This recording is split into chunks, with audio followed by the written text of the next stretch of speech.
Hi, I'm Ron Lumpkin from Beacon Cleaning. I'm the primary contact. I handle the sales, but I am the first line of defense for problems because of my wide variety of cleaning knowledge. I'm able to come up with solutions for most problems, and if I can't come up with a solution, I'm not too proud to call somebody and go help, because I can't figure it out. We are a commercial service. We do some residential stuff, power washing, carpet cleaning, window washing, but our general thrust is commercial. Commercial companies and we say mom and pop, but that's an inaccurate term. They're just smaller companies who are looking to go somewhere that the same way we started. The thing about hiring a commercial cleaning company is that we have the ability to take on the liability of your building because every building comes with liability. We're fully insured, up to $2 million.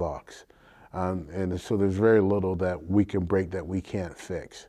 We're fully trained. We have a staff that can respond. Normally with the smaller companies, if they're out, then your building isn't cleaned because they don't have a staff, it's just them. It's very rare that we have sick outs, where you don't get coverage. I mean, we have people who get sick, but that doesn't affect your coverage because you're covered by a company as opposed to an individual. We have 13 full-timers, and then we have our part-timers fluctuate as our business requires. We have 2 service vans for the project work. One's a carpet truck, which is a reel, and it's self-contained water, and it's a heated unit for carpet cleaning, and we use it on floor jobs or steaming stuff. We have power washers, and then we have extended service van for all the bigger stuff where we transport our walk-behind scrubbers and things like that. Most of the janitorial people show up on their own reconnaissance. We don't provide a route cleaning. We hire, like for instance, if we provided service in Newtown, what we would do is we would hire someone in the Newtown area who will travel, and we don't have people travel more than 15 minutes, 20 minutes to any location. We would hire someone in that area, and they would report to that area. And what happens is our service managers, they're the one that drives around to location to location to assist, to advise, to inspect, because you gotta inspect what you expect. We cover all of Connecticut, some of Central Mass, and for project work, we'll cover the entire New England landscape. Beacon has been in business since 2011. We were in the industry since 1999. Beacon, it's a biblical reference. We wanted to be a light on a hill, a city set apart, easily recognized, easily found.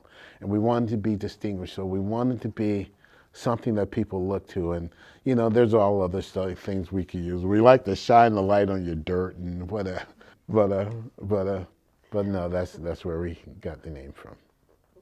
I'm a Connecticut kid. I've been here my whole life.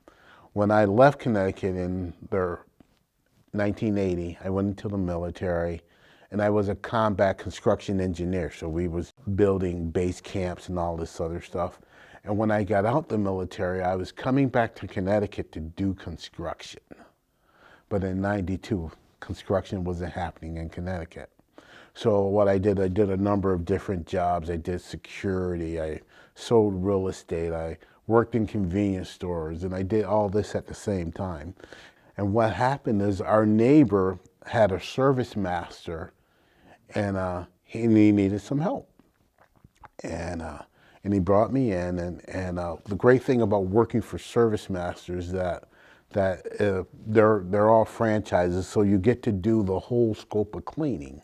So I came in as a carpet cleaner, but then I learned disaster restoration. I learned janitorial cleaning. I learned sales.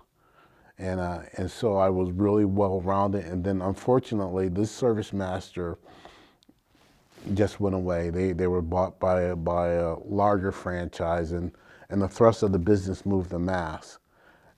At that juncture, I went to work doing sales for a regional company, a local regional company.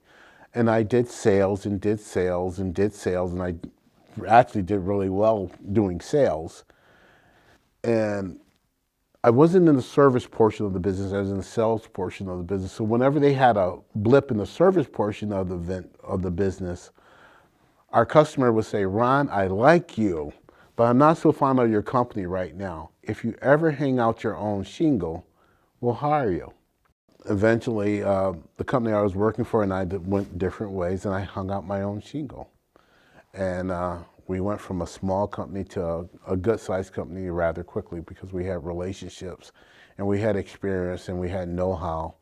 And over the years, we became experts at what we do, and so we have a pretty good name out there, which is great. We provide, of course, the nightly janitorial stuff, the vacuuming, the bathroom cleaning, the taking out the trash, the mopping the floors, the securing the building. That's one segment that's of what we do. But the other stuff we do is we do apartment turnovers, we do commercial power washing, we do commercial kitchens, we'll stripping and waxing floors, window washing, post-construction cleaning where someone builds a building and they need to get it move-in ready. We do that. Stuff that occurs not on a normal everyday basis. We're full service, which means we're an entire maintenance service where we'll do everything in your building, including ordering your paper supplies such as garbage bags, toilet paper, hand soap. We'll check to see if your building's secure. We'll respond if you have water or smoke damage or a broken window. We're full service. We have alliances with other larger companies, whereas if there's something that we need some synergism on, like for instance, if we need to have somebody come in and do some construction for you, we have those relationships and connections and we can place that call. We're a member of the chamber knows us. The chamber speaks well of us, and you know what? You can't pay enough for a good name. Now, here's the thing about cleaning. Cleaning is simple, but it's never easy, because what you have to do in commercial cleaning is you have to have consistency in what you do, and doing everything every night becomes monotonous. And sometimes you want to take a shortcut, but it never fails. Whenever you take a shortcut, that's the area that needed the most attention, and we'll get the call. So we'll have people reverse the flow, that if you start at this end and go this way, maybe you'll start at this end and go that way, or start in the middle and then go that, to break up the monotony. But it's difficult to do the same thing every night. It's hard to find people who's willing to put in the consistency. Finding employees is an interesting thing. We get employees from a number of different places, but our number one source, our typical employee, is a mom or a pop who's looking for additional $150, $300 a week to cover whatever that $150, $300 a week cover. And that has been our largest source of employees. The majority of our staff are all part-timers. We do have a full-time service crew, but the majority of our nightly cleaning employees are part-timers.